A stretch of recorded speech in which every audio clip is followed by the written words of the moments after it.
Welcome back, everybody. Now today we're going to be taking a look at perhaps some of the most important pieces in the Little Tale Bronx collection. And these are the fan books released by the three main artists from CyberConnect 2 and arts from the fans that submitted them. Now let's look at the first one here. This is called Red, coinciding with the character. And as you can see, there's Little Tale Bronx logo there. Let's open this up. Now, when I first laid eyes on this book, I could not believe what I was seeing. And I'm sure many of you who are fans of, say, Final Fantasy or some other RPG will know the feeling when you get some comic books or extra material featuring your favorite characters. Now, as you can see, these are comics or manga drawn by the official artist for Soratorobo. Take a look at this. Now, these expand upon the story and put the characters in rather hilarious situations, I must say. And unfortunately, some of this artwork is a little bit risque by Western standards, so I doubt very much this will ever be localized or released in the West. Which is kind of sad, but, well, as you know, many of you who are serious game collectors know that most things that are quirky or too different by one culture standards never get released outside the borders. But that is life.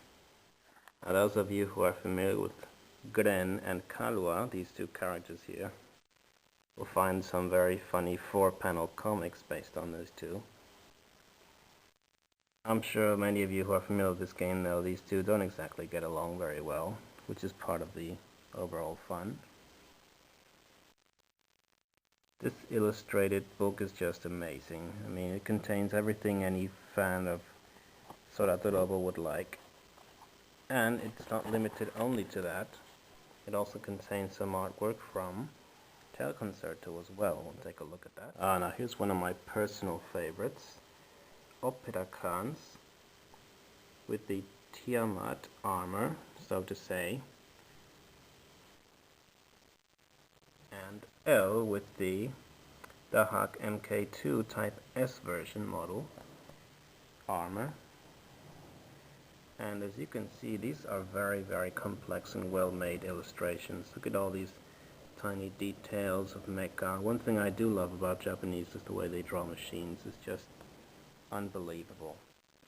I must have spent hours on this. So here's the second book in this series, Carmine, 7th of 7.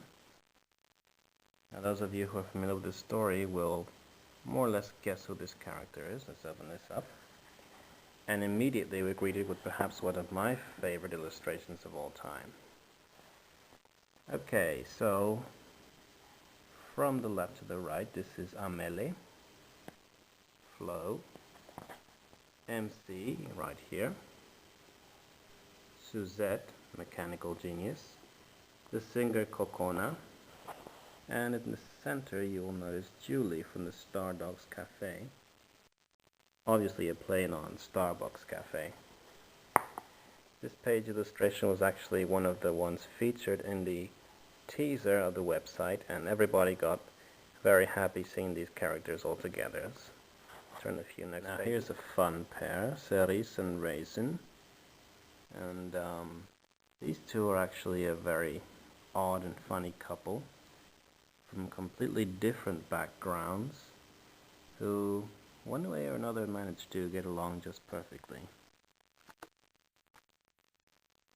As you can see, these are 4-panel comics called Yonkoma in Japanese, and they're a popular form of short and funny comics that you may find in several media. Continued on the next page, and perhaps a very nice conclusion, we have a full-page illustration of both characters. Now, if any of you manages to play the game, or you've already played the game, you'll appreciate how funny this particular scene is. Very well made. Here's another rather risque illustration which I doubt will ever be brought to the West. Here are 4 main female characters in rather questionable poses, if you ask me, but hey, what the hell is Japan? Here's Gren. Always a dutiful young lad. He's a great character. Why can't we get some of these? Look at this. Custom-made red figure. And this is the 3rd book in the series, Rose, 4th of 7 children. Let's open this up. And immediately we're greeted with Tail Concerto characters. There's the Pris sisters, Waffle and Pantakun. That's Princess Teria right there. And the staff from the Dual Ship, which I'm sure some of you will be familiar with, as well as some other very funny characters. And here we have the orphans from the Frasier Orfelinat. Here's Madame Frasier right here. Now these guys are always a lot of fun to play with in the game, and if you haven't gone around to getting the game yet, well, you'll have a lot of fun with these orphans. They are so funny. Oh, the generations collide. Red and Waffle together. Priceless. And finally, here's Vermilion, 6 of 7th, and this particular volume has some artwork on the back. There's Merville and Opera. Let's open this thing up. And here's one based on Tail Concerto. Now this one is about the Pris sisters. These 3 sisters are the main antagonists of the first game, apparently. Alicia Pris, Flare and Stare. Flare is the youngest sister, Stare is the middle sister. And Alicia is the one with the eye patch. You'll see some familiar scenes here. And another risque piece of artwork. Now if you can see here, clearly there's something happening in the background here which has, I don't know, something to do with Amelie accidentally pulling off Elle's bra. Wonder what that could lead to. And this big beast is the Holy Bible of all things Soratorobo. Now this is Blue Sky, and it is the ultimate guide to the artwork and development history of the series. As you can see, it's very high quality, printed on glossy paper, and it's got some marvelous illustrations. Now the 3 main illustrators are Nobuteru Yuki, Waka, and the 3rd illustrator, Mamesuke. His style is seen prominently during the dialogue scenes. Now if you ask me which style I prefer, I'm actually very partial towards Waka, although I like Mamesuke's clean lines and his avatar artwork, as you'll see here. The official artwork, say the one on the box art or the one in the manuals, is a little bit more shaded, so to say.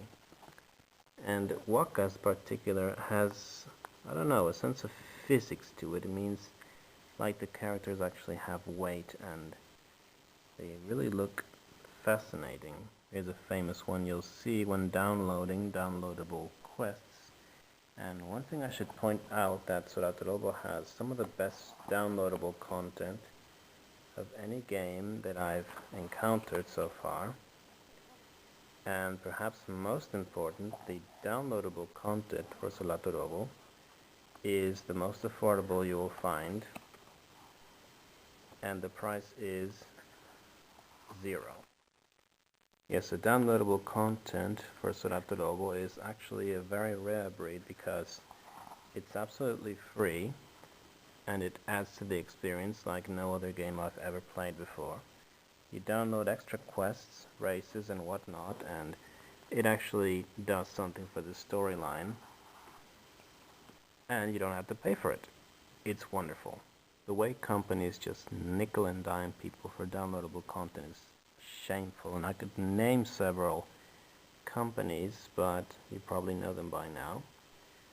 So seeing a game like Sonata Robo with downloadable content that's actually meaningful and free is really refreshing.